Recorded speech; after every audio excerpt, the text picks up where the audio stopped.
गुर्बत घर में क्यों आती है। बहुत खूबसूरत वीडियो है, एक दफ़ा इसको ज़रूर सुनिएगा और अगर पसंद आए तो एक दफ़ा शेयर भी ज़रूर कीजिएगा।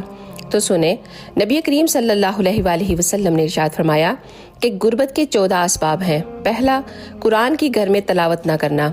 नंबर 2, कोई अगर मेहमान आपके घर में आ जाए तो मुंह बना लेना। नंबर 3, अपनी औलाद को गाली देना। नंबर 4, घर में से मकड़ी के जालों को ना उतारना। नंबर 5, बर्तनों को गंदा रहने देना। नंबर 6, घर को साफ ना रखना। नंबर 7, टूटे हुए बर्तनों में खाना खाना। नंबर 8, पानी को डांप कर ना रखना। नंबर 9, बुरे ख्यालात सोचते रहना। नंबर 10, अंधेरे में खाना खाना। नंबर 11, अगर कोई सवाली आपके घर पर आ जाए तो उसे खाली हाथ लौटा देना।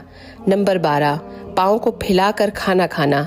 नंबर 13, सूरज निकलते वक्त या गरूब होते वक्त सोते रहना। नंबर